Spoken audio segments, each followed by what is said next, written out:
Recorded live from Hong Kong and Toronto. Let's go! This is the PR and Law Podcast. The PR and Law Podcast. Turn it up. With your hosts, Cam McMurtry and Ewan Christie.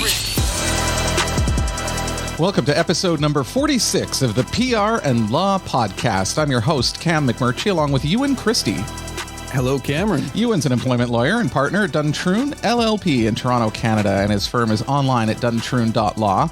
I'm a PR guy in Hong Kong and publisher of the Digital Bits PR and Communications newsletter at digitalbitspr.com. If you enjoy the podcast, please tell a friend, and you can follow us on social, LinkedIn, Twitter, Instagram, and Facebook, as well as YouTube and SoundCloud, in fact, and you can get our newsletter at PRLawPodcast.Club. And Ewan, we're going to talk a little bit about social media later on in the show, but how are you doing? I'm okay. I'm all right. What's going on your end? You know, it's been a little bit of a difficult week in Hong Kong over the last couple weeks. There's been some stories about how sort of the mainland or China is really taking control of Hong Kong. And we're bracing for an overhaul to our election system here, which is going to make it almost impossible for non-Beijing appointed legislators to win election. And Bloomberg had a story over the weekend saying China's prepared to overhaul the legal system in Hong Kong and move it to a unitary system away from British common law. So it's wow. Big changes happening here. Wow, that is absolutely wow. That's huge. I mean, I don't even know where to begin with that. That's yeah. The changes to the electoral system, I mean, we've been expecting those for a while. Bloomberg had kind of an exclusive on the legal system, so it hasn't been announced or anything like that. But Bloomberg has rock solid sources, and their reporting has been quite good, and they've been ahead of this stuff. So I think, it's, you know, you and I've said this to people privately, and I may have mentioned this to you. It's a very bizarre experience living in a place that is losing its freedoms. Like, that's a weird experience because you think these things are sacrosanct, and of course they're going to be there, and of course nobody's going to let that happen, but it's happened. I mean, it's beyond happening. It has happened in the past here now. And so, it's a big wake-up call. Well, yeah, I mean, and especially as you literally can sit by and watch that erosion stage by stage, day by day. I can't imagine what that must be like. You know, it's the first time in my life where I've avoided news articles on a certain subject because I find it too painful in a way. Like I can't control it and there's nothing I can do about it. I mean, I think in countries with sort of proper, you know, civil societies and democracies, you can get out there and you can campaign or you can do something about it. But in this case, there's nothing that can be done, and it's almost too depressing to read and to follow, you know, day by day. So it's just, you know, trying to sort of unplug from that. But regardless, it's definitely happening. And I do want to say too, because a lot of people say like, what's wrong with Hong Kong? But this is, you know, China is a different country now. I think this has more to do with China than Hong Kong. The country is very, very emboldened, I think, especially from the coronavirus and how well they've handled it there, that, they're feeling very, very, very confident. Well, it makes me sad too. I mean, as you know, I've spent a lot of time in Hong Kong. I love the city. It's such a vibrant city. It's so rich and steeped in interesting history and culture and food. You know, to lose it, at least the Hong Kong that I know and love, that one cuts deep, you know? Yeah, it does. And, you know, people always ask me like, well, what's going to happen? And, you know, the city is obviously always going to be here. I mean, it's a big financial market still. I think there's always going to be lots of money here. You know, it's always going to function, but it's just going to be a lot different. You know, it's going to be more like mainland China where, of course you can be successful and do well and live well. But there's going to be certain things that you just don't touch and you don't talk about. And that's going to be a new experience for us, I think. Continue the debate with us on social media. Join us on LinkedIn, Facebook, Twitter, and Instagram at PR Law Podcast. All one word, PRLAW Podcast. Send us your questions now by email to askus@PRLawPodcast.com. That's all one word, askus@PRLawPodcast.com. Or on social media with the hashtag PRLawPod. That's hashtag PRLAWPOD. Okay, Ewan, what have you got cooking in the legal sector? Well, Cam, I know 2 episodes ago, episode 44, we talked about the job interview because, there's a lot of hiring going on right now, which, hey, is good. That's sort of a sign that we're getting back or at least moving in the direction of some semblance of normal. And, we talked about how to navigate the interview as an employer and an employee. Well, this week I sort of wanted to go on to the next stage of that process, which is the employment agreement. Right. And the negotiation of the employment agreement. Which most people hate to do or feel uncomfortable doing. Well, yeah. And that's kind of it, Cam, because, it never ceases to amaze me how few employees actually take the time to review and negotiate their terms of employment. And I mean, let's think about that for a second. When you make other sort of huge purchases, if you're buying a house or, buying a car, I mean, there's almost always a negotiation process involved, right? In terms of the price and what's included, what's not included. And yet, for whatever reason, when people are presented with a new employment agreement for a job, I mean, like the very thing that enables you to go out and buy that house and that car in the first place, so many people are just saying, nah, I'm good. Where do I sign? I hear that comparison, but I do think they're a bit different. Even me, I mean, I don't usually negotiate too much on an employment agreement. And so I assume that people do that mainly because they're not confident in their views or in their own review of the document. And then 2, that if something does happen that they're uncomfortable with, they can open up a line of communication with their boss or with HR to try and resolve it. Whereas when you buy that car or you buy that fridge, you take it home and that's pretty much it. I mean, you can try contacting the manufacturer, but it's going to be difficult after you've already taken it home.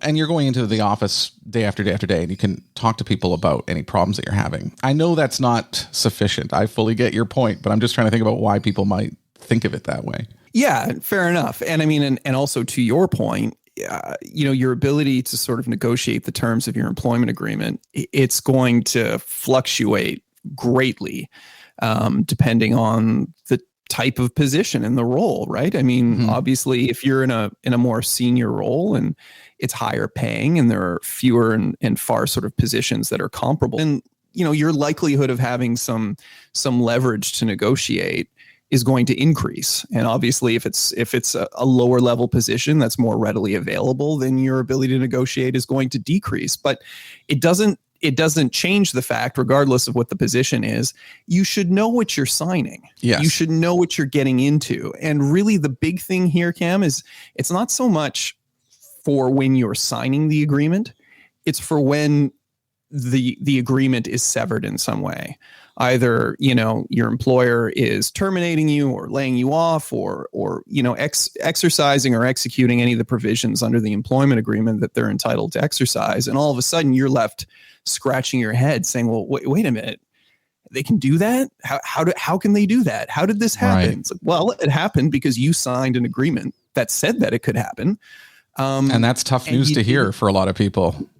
Well, it absolutely is. And, it just goes back to that fundamental principle of sit down with somebody and have them review your agreement, whether it means that you're going to subsequently try and push for more money or push for a bigger bonus or whatever the issue is.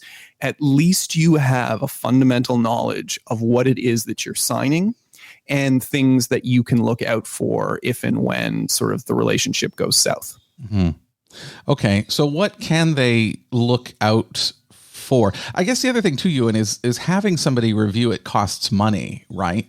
So, I mean, that's another block, I guess, for some people. But you're right. This is really important. Like, this is your employment, your livelihood, really. I mean, there's almost nothing more important than this document in a way. So what should they look out for?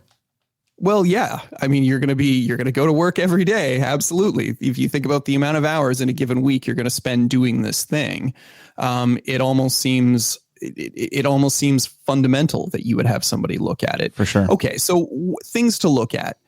I mean, there's obviously the basic stuff, right? Your salary, your bonus, your benefits, that kind of stuff. Is it negotiable? Is there any further movement? You know, if we're talking about bonuses, for example, is there a formula? Is it discretionary? If it's discretionary, on what basis is it discretionary? Is there any further documentation that the employer can provide you with to give you some indication or ballpark figure as to what you could expect your bonus to be in a given year if you're entitled to one? In terms of your benefits, yeah, you get benefits, but what does that mean? What's included in the package? Ask for a copy of the package so you can get some sense as to, you know, am I getting 80% of my dental covered? Am I getting 100%? Can I get braces for my child if I need to get braces for my child? I mean, all of these things, Cam, are part and parcel with a benefits package. And the majority of people don't ask. They don't even think to ask. So, right. You know, this is fundamental stuff. Ask your employer, and there's nothing wrong with doing that, and make sure you know what it is that you're getting yourself into. So when you say ask the employer, I assume you mean to talk to HR, or is it to your hiring manager? Because I think sometimes people are confused about that. Well, I mean, it generally depends on how your interview process is transpired. I mean, often you'll have a manager that you'll meet with who will say, if you have any questions, please let me know. And you're sort of instructed to direct them at that individual. Oftentimes you're absolutely right. It will be saying, you know, if you have any questions about the benefits or the bonus or what have you, contact our HR. Process is transpired. I mean, often you'll have a manager that you'll meet with who will say, if you have any questions, please let me know. And you're sort of instructed to direct them at that individual. Oftentimes you're absolutely right. It will be saying, you know, if you have any questions about the benefits or the bonus or what have you, contact our HR and they can provide you with that information. So, I mean, it really sort of, it depends. The important thing is that you ask, regardless of what it is or who you speak to. Right. And then I guess sort of raise all these because I think this is a great subject and it's something people all deal with for the most part. I think there is some concern that you would be putting the hiring manager off or maybe being difficult, or maybe there's other candidates who are not asking these questions who might be more agreeable for the role. Like those kinds of things all enter into people's heads, I think. But your advice is really don't pay attention to that because you need to be sure about the contract before you sign. Well, absolutely. Look, and if an employer has already extended an offer of employment, you know that they want you, and they're not going to throw away that potential relationship because you've asked to look at the benefit plan. I mean, this is a very real and practical aspect of the employment relationship, and you need to make an informed decision as a prospective employee. Same thing with the bonus, right? I mean, people say, oh, I get a bonus. I've never had a bonus before. Well, great. Congratulations. Good for you. That doesn't mean that you aren't entitled to understand the parameters of how that bonus is calculated, right, or if that bonus will be paid upon termination, or under what circumstances it will be paid upon termination. These are all really critically important questions to address. You know, Ewan, I'm going to digress a little bit here for a second. What you're describing is critical for people to understand and to think through. And these kinds of things need to be taught, I feel like, to younger people in school. Because, I mean, I went through the financial market here in Hong Kong working at the exchange. And I remember thinking through that entire 9 years at that company that, you know, I never learned any of this in the public school system in Canada. And I don't think Canada's alone in this, really. But there's certain things that really come up over and over again for adults that are critical to their long-term success and financial independence. And it's these subjects. It's what you're talking about, how to receive a contract and review it and ask questions, and how to, go through that process to protect yourself, how to invest in stocks, what is an ETF, all of these things. And it's really important. Like, these things are really, really important. Well, yeah. And not only that, I'm sure there are listeners saying, well, yeah, hey, if I'm making crazy money in my senior role, of course, I'm going to have a lawyer look at it. I'm going to try and negotiate the terms of the employment relationship. But you'd be surprised how many people, even in those roles, that don't do it, or they think, no, I've got this. I understand what I'm signing. I get it. It's okay. It's all good. And then when I end up meeting with that individual after they've been let go, and I bring some of the sort of the fundamental provisions of their employment agreement to their attention, notably the termination clause, which we'll go on to next, they're sort of sitting there tearing their hair out and saying, well, what do you mean? What do you mean the employer only has to pay me X, or the employer doesn't have to pay me Y? Are you kidding me? I'm like, well, yeah, see this line right here? That's what it says. And then see the line at the end of the agreement where it says that, you weren't under any duress or undue pressure in executing this agreement, that you were provided the opportunity to seek independent legal counsel. Well, there you go. So that's your situation. And that's why you're now paying me to deal with something. So when you talk about it from a cost benefit analysis, yeah, sure, you're going to have to pay a lawyer to spend an hour with you to go through your agreement, but you're going to spend a lot more on the back end if you don't do your due diligence up front. Yeah, that's right. And I do think at the beginning, when you're offered a contract or an agreement, that's at a positive time, right? Like that's when they're hiring you and they're upbeat and you feel upbeat. So oftentimes you don't think about going through it with a fine tooth comb because you think, well, they want me there, so they're me well, and they're not going to do something like that. But as you're saying, those clauses are in there to protect the employer in the event things go wrong or things take a turn, and then the employee is kind of hung out to dry sometimes. Yeah. Yep. And the sort of the analogy I always give, and I've even said this on this show before, Cam, it's like a marriage. Nobody gets married with the expectation of getting divorced. But the reality is that there's a lot of divorced couples out there. So it would behoove anyone and everyone to take this topic seriously. And to sit down and pay the hour to have somebody walk you through your agreement so you know what it is you're getting into. Right. That's a good comparison, Ewan. But carry on. The big sort of key provision I wanted to make sure we discuss today is the one thing that every employment lawyer immediately goes to when they're reviewing an employment agreement, and that's the termination clause, right? It almost seems it's the most lawyerly thing you could possibly think of, right? I'm looking at an agreement, and the first thing I want to look at is what do we do when the agreement goes bad, right? when it's falling apart, what happens? That's the first thing we want to look at. But it's true, and the termination clause, it governs so much. It's so important. And again, it's one of those things where most employees assume, well, it's drafted the way that it's drafted. There's nothing I can do about it. I'm signing on the dotted line and I'm sending it back.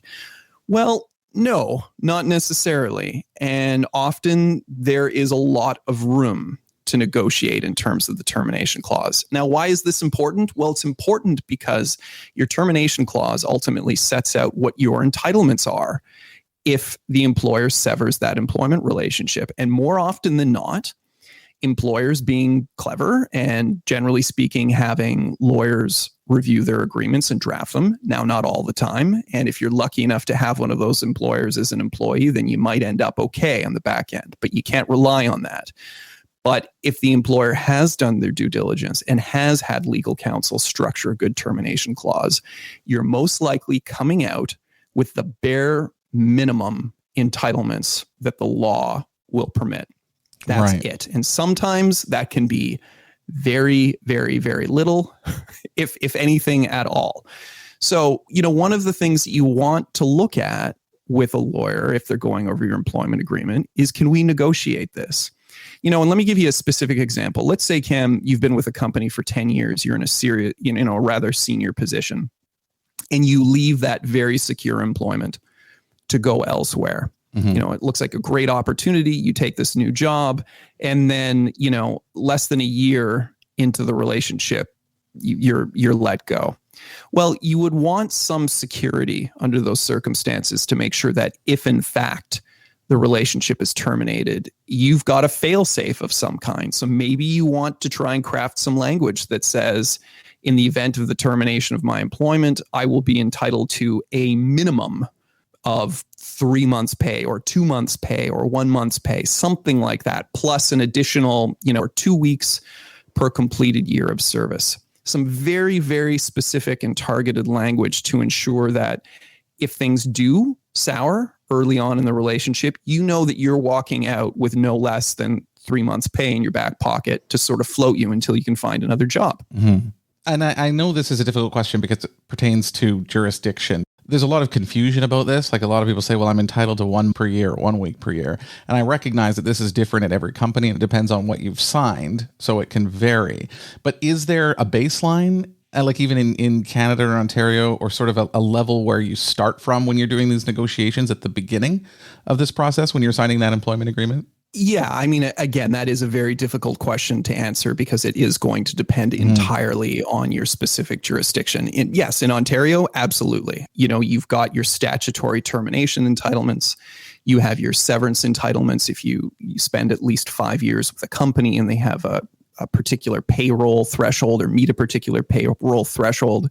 And then you have what we call the common law notice, which is sort of looking at similarly situated employees to you in terms of your age, your years of service, your salary, your title and position, your character of employment. And, we're looking at these and a whole slew of other sort of factors, Cam, to try and reach a determination of how long is it going to take you to find comparable employment. So there are, I often meet with people and they say, well, yeah, but I'm entitled to a month per year service, right? I mean, that's the norm. It's like, no, there is no rule anywhere that says that's what you're entitled to is a month per year.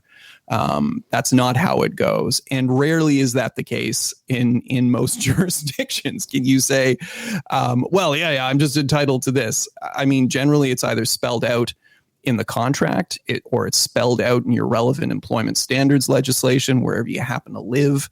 There are no sort of fixed norms from sort of one country to the next in these things. You need to look into it.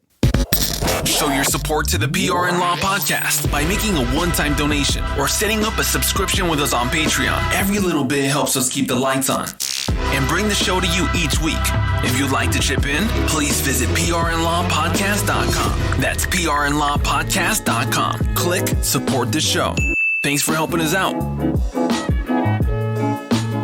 So, Ewan, next weekend, I have to give a second university lecture, if you could believe that. I do these presentations. I did one about 18 months ago, or maybe almost 2 years ago now. But then, we hit with protests and things, which knocked out a second appearance. But I have one coming up this coming weekend. And as a result of that, I dove into some statistics, into some information that I wanted to share with students about communications and digital communications and content and things like that. And in that process, I really dug up some interesting statistics. And I think on this show, and we probably should do this once or twice a year, is just take a look at the state of the profession in terms of digital, in terms of how communications teams are operating, the networks that they're using, social media, new methods, trends that are on the rise, that kind of thing. So this is the first annual State of the Online Networks for PR Pros. How does that sound? Maybe we got to change the name of it. Do we have some music for this? I feel like we should have some music. I feel like we should have a jingle. Yeah. So I'll work on that, Doc. So anyway, the first thing I wanted to bring up was some statistics from 2020. And this really pertains to social media in particular here. And I think there's some surprising findings. And first off, we're going to talk about the Fortune 500 companies here. So the 500 largest companies in the US. 499 of those 500 companies use social media. So just one does not. Wait a minute. You can't just say that. What's the one company that doesn't? Do you know? I don't even know. I'm going to have to look that up. But I think it might have been mentioned, but I can't remember. That's actually more fascinating than the fact that there's 499 that do. Why is the one not doing it? Yeah. that is interesting. But of those, Ewan, so of these 499 companies, 89% use Twitter, which is the number one network, actually. However, down 7% in usage from 2019 to 2020. Really? Yes. And when we look at Facebook, so 86% of these companies use Facebook, and it's down 10% from 2019. 65% use Instagram, and that's down 9% from 2019. And 78% use YouTube, and that's down 13%. So, and this accords a little bit with what I was noticing, which is there isn't a de-emphasis on these social networks. I don't think it's a uniform reason. I think there's differences for each of these, but there has definitely been a decline in interest in these sort of four big ones. Huh. That's really interesting. You've got across all platforms a clear downward trend. So, what are they turning to as an alternative? I know you're probably going to get there. Yes. I don't want to jump you too far ahead, but that's obviously the next logical question, right? Yes, and they are turning somewhere else. So I'm going to get into that. On these, I want to talk about maybe the reasons for some of these. So the first thing to note is these are 2020 numbers, and 2020 was a pandemic from March through the end of the year. And that may have impacted some of this, but it might not necessarily impact it on the downside. A lot of companies increased their usage of digital tools as a result of the pandemic rather than decreased the emphasis on those tools.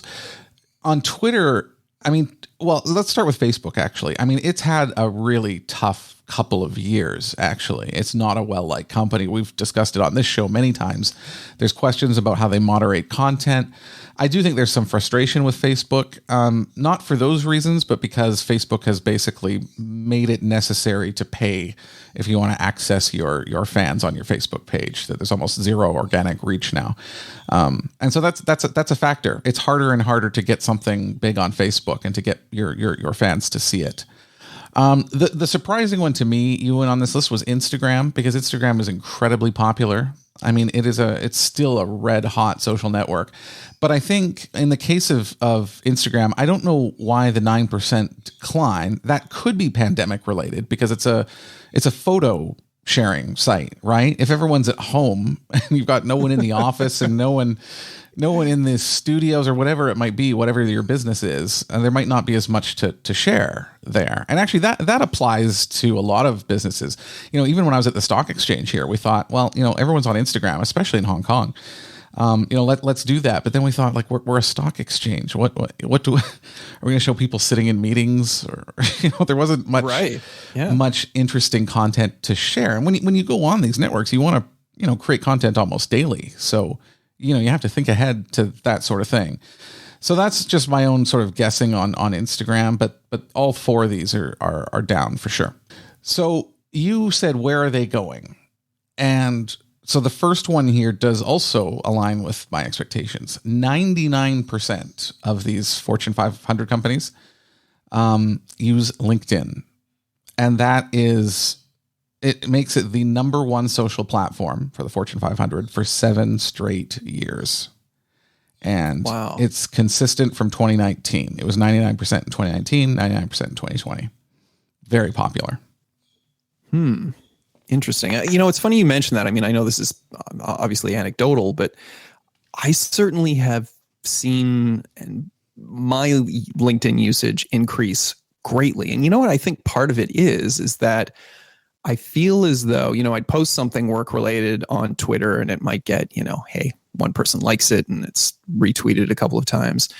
The sort of the connection, particularly with people in my profession, through LinkedIn, that interaction and that connection, there seems to be so much more interaction. And again, I understand this is anecdotal and maybe that's not consistent with what other people's experience or other businesses' experiences have been.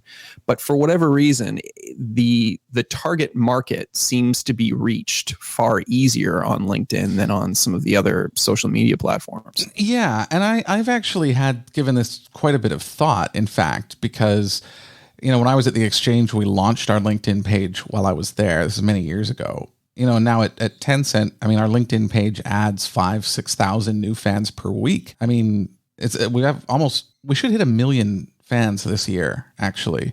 And that's a lot. And I think you're right, Ewan. I mean, LinkedIn is clearly a sort of a career or professional kind of social network where, the networking and schmoozing is kind of expected. It's part of that culture on LinkedIn. It's okay to talk about your work project and kind of praise yourself or talk about your company's corporate social responsibility or whatever it might be.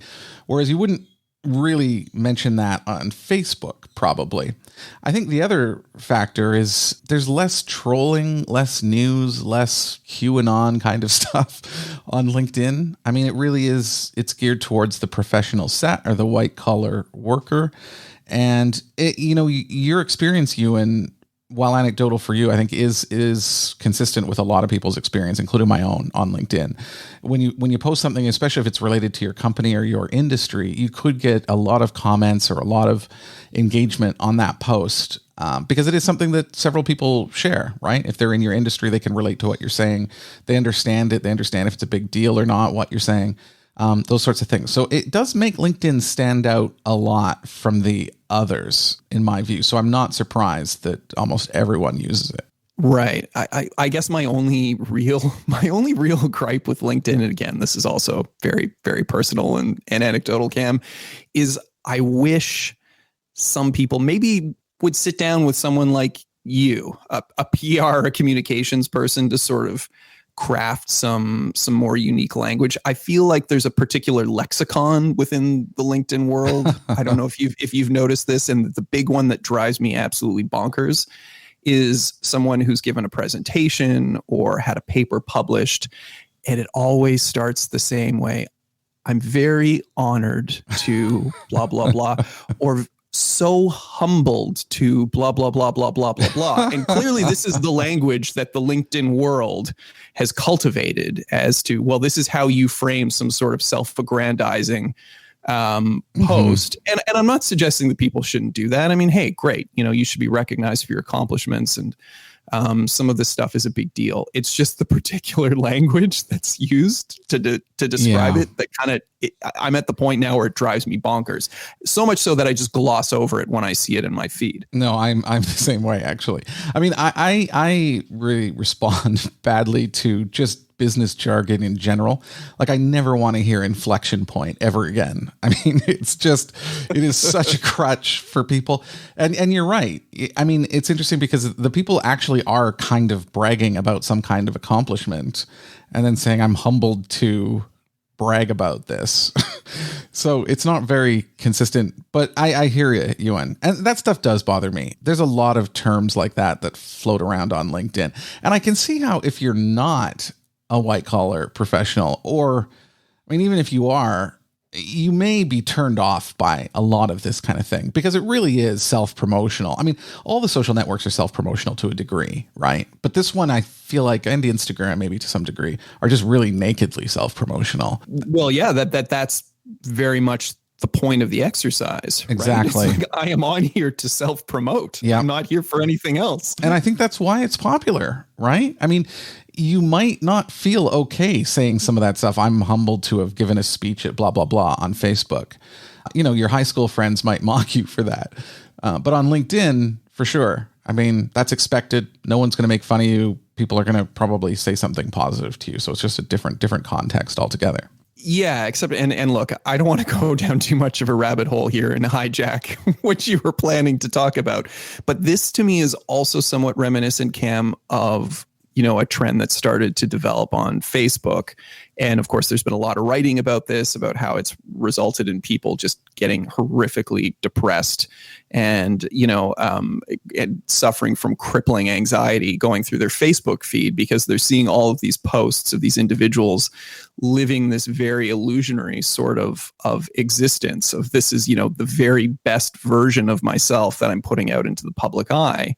And, you could sort of level a similar criticism at LinkedIn because, of course, people are only ever talking about all of the wonderful accomplishments that they have in their professional career, right? They're not talking about how, hey, I lost this client, or hey, I missed out on this bid, or hey, this didn't happen. All of the very realistic and practical day-to-day stuff that happens in everybody's professional lives. So when you're kind of combing through your feed, I can understand how some people might think, am I just failing miserably? Because apparently everybody is just killing it left, right, and center. You're right. That is a problem across all the social networks. But I think, again, LinkedIn is kind of unique in that way, where it really is your career. I mean, you're talking about your career. And I mean, I notice like people really do post if they're invited to speak at an event or sit on a panel or, take part in some sort of industry group, those kinds of things, where it really does look like, wow, this person is really kind of a thought leader. There's another term that's annoying, in their area. So, I mean, people do have to put all of this in context when they see it, right? And sit back and go like that. Nobody's life is all sunshine and butterflies, right? So, yeah. So where are they going? So LinkedIn is one, obviously, that's big. And the other, and I'm a huge proponent of this one, Ewan, corporate blogs. 77% use corporate blogs, and that's up 3 times from 2015. And this is one thing where I really feel strongly about because I've seen the impact of it. I think I've mentioned on this podcast that I helped launch the blog for the chief executive at the Hong Kong Stock Exchange, and I mean it became really successful over time. And to this day, it might be quoted, anytime. I mean that chief executive left several months ago, but up until then it was still being quoted, anytime he would be in the news or anytime something would happen and he wrote something on the blog that was related to it. And we just saw so much more impact writing something up from the chief executive than putting out a press release, and we used it a lot. Over my years at the exchange, we put out close to 70 blogs, and they were really, really important. One factor, Ewan, is, for a long time, the Hong Kong financial market, we've not allowed dual class shares here. So it's always, if you own a share in a company, you get 1 vote. It's a very democratic way of electing a board for a company. But the US and other markets allow dual class shares, where maybe 1 share is worth 10 votes, for instance. So they're not equal. And I mean, this has been a staple of the Hong Kong market for literally decades. And, it was a blog post of his that finally began people to think about, maybe we should change this. Maybe there's reason to change it. And I remember doing that first blog post, really being careful about this is a, very, very sensitive subject and most people are against it. And so how do we present this argument in a way that's going to make a difference? And over the course of a couple of years, we have dual class shares now in Hong Kong, and his blog was really a key catalyst towards that because it was so high profile.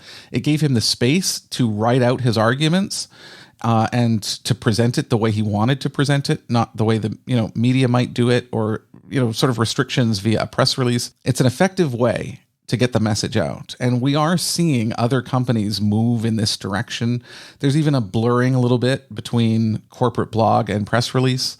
And this is definitely a trend that's here to stay. And I think, companies are moving away from the traditional press release. How much does design principles play into that, Cam? So I'm thinking, if it's your corporate blog, then you've literally worked with, a web developer, a designer in crafting that blog page to look exactly the way that you want it in terms of color schemes, in terms of font.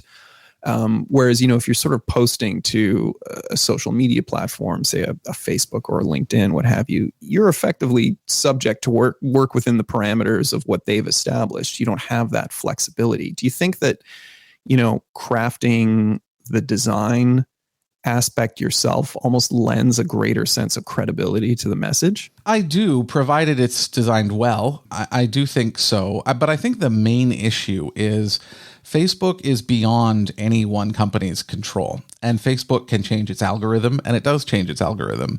Facebook could decide tomorrow that it doesn't want to use, corporate pages anymore and shut them all down. You're really at Facebook's whim on these things. And by posting it on your own website, on your own domain, you control it. You control how long it's up there for and, when and whether to take it down and what it looks like, as you say.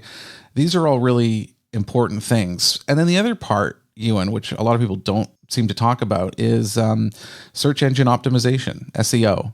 So if you've got something on your own website and you're writing about subjects related to your area of expertise and your business, that can turn up in search results when people are looking for that, profession or that kind of company or that business. And so it's a great way to bring people into your website where you can then sort of introduce yourself a bit more once they arrive there. So that's another big benefit. Yeah, that makes a great deal of sense. So I do recommend it for those reasons. I think corporate blogs are really a great way to go. So then what else? Well, there's two other ones that are really gaining in popularity. They're not social networks though. One, podcasting. So here we are. And, back in 2018, which is when I have the most recent numbers, there were 850,000 podcasts out there with 30 million episodes, which is a lot. I mean, this is growing quickly. And in 2019, more than half of all U.S. consumers above the age of 12 said they listened to podcasts. And that's up 44% from the year before. So this is growing quickly as well. Companies are turning to podcasts to talk about their businesses or their area and have guests on. And to me, the interesting stat here, Ewan, is why people tune in. And this is, to me, where the opportunity is.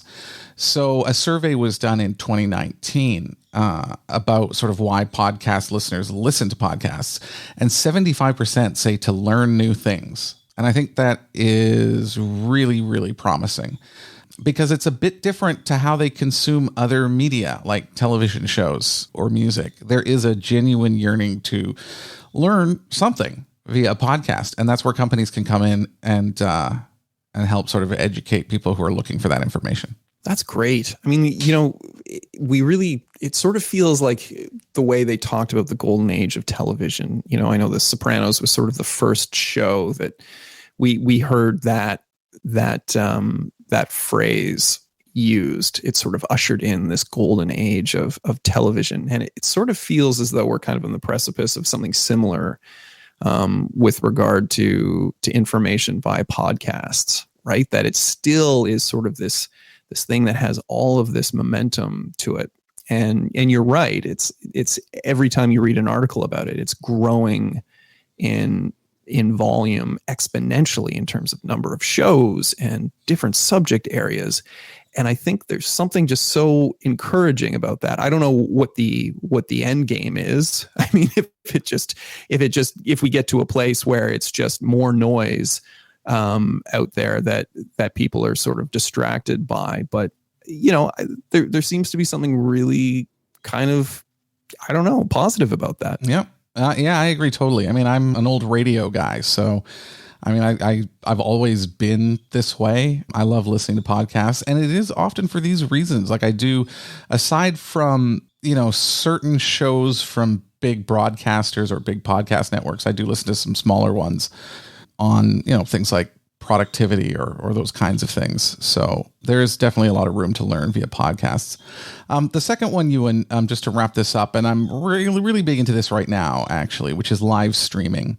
The technology for conducting a live video event over the internet has jumped to such a high degree over the last couple of years. And it's really quite amazing what's going on. So from April 2019 to April 2020, the live streaming sector grew by 99%. It is exploding right now. And a lot of that is via Twitch. So Twitch is the video game streaming platform that was purchased by Amazon. And, last year, so in 2020, viewers watched 1.7 billion hours on Twitch, which is a year-on-year growth of 101%. So it's remarkable what's happening. YouTube also grew by 65%. Facebook's live stream grew by 238%, and they placed third of these three. And so, I've looked into this a lot because I think we mentioned on the podcast earlier that we do want to sort of introduce a video side to this podcast as well. But the ability One of my last projects before leaving the exchange was to set up a live stream of our listing ceremonies there.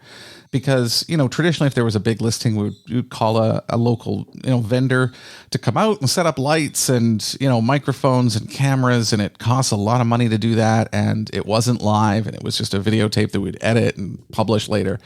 And it was a long, drawn out process. But the technology's come to such a point where, when I left there, we were able to just install a camera in the ceiling and hook it up to the boards, and I could sit upstairs in my office and using an iPad press a button and it would start recording. The camera would come down and start recording, and we'd stream it live on the internet, and then you'd press the button on your iPad and it would stop and you're done. I didn't even have to go down there. And this is where we're at. There's tools out there that enable these live streams. So doing events like financial results calls, earnings calls is a big one. A lot of these are moving online. And they used to be, in the US in particular, they were phone calls. You call a conference call number kind of thing. But now you can go to a website, you can set up a camera, you can live stream it, you can have your executives answer questions, you can queue up the calls or queue up the questions, and it costs almost nothing. It is very, very reasonable to do this now. And I think, some companies have embraced this. I still think it's really new. A lot of companies don't know where to start. We're at that stage right now where there's a bit of confusion and people don't realize how easy it's become, so they're not doing it. But this is going to absolutely explode for companies in the coming years. There's no question about that. It's going to be big. So that's it. What do you think, Ewan? Live streaming. I'm waiting for some camera to descend from my ceiling camera for you to advise me that, you're recording remotely from your iPad. That would be creepy if that was the case.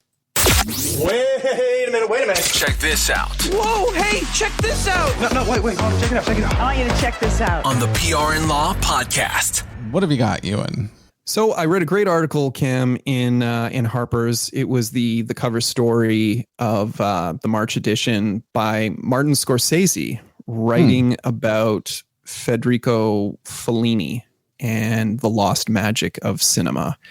And I, full disclosure, I don't know Fellini's filmography. I know of him, and I certainly know of some of his films because I've read about them over the years. I've never actually sat and watched any of them. This was a really, really interesting long form article where Martin Scorsese basically goes through all of his films one by one and explains why this stuff was important at the time, why it's still important now, and why, if you've got some time, you should sit down and watch one or two of Fellini's movies. Wow. Yeah. No, that's good. I'm going a little bit the other way on this because it's dated, and we actually talked about this when it came out, but I didn't see it until last week, and that's The Last Dance on Netflix. Oh, and amazing. Yeah, I remember it was on Netflix Canada, but in the US it was on ESPN, and so it wasn't available on the US version of Netflix until recently, which is the one that we have here. And so once I saw it, I had not seen it yet, and we watched all 10 episodes over the course of the last week, and it was absolutely excellent. I thought it was really well done. And I think I remember hearing at the time that it came out last year, which is really almost a year ago now, that it was opening up a whole new sort of area for sports documentaries, for multi-part sports documentaries. And I definitely see the potential. This was special, just like those teams, were special in the 90s. And I definitely recommend it. It's a great thing to take a look at. Completely agree. And I loved the cliffhanger element of it. I mean, you're watching a sports documentary, right? I mean, you could just go and look it up and find out who won this game or who won this series. But the way that every episode ended like a cliffhanger, it was just, I've got to get on to the next one. I've got to get on to the next one. I agree. It was riveting. It was really compelling and really moving at times. It was an incredible documentary. Very well done. Okay, Ewan, I'm about to have a work meeting in a couple of minutes. Anything else you want to add on this episode? No, we should probably get going. Let's hustle up on out of here. Yeah, thank you for joining us again, everyone. Episode 46 is in the books. So don't miss a show in the future. Please subscribe in your podcast app of choice or on YouTube or SoundCloud. And of course, social media, Facebook, Instagram, Twitter, LinkedIn, and our newsletter at PRLawPodcast.Club. So for you and Christy, this is Cam McMurtry. I'm off to a meeting. Light it up.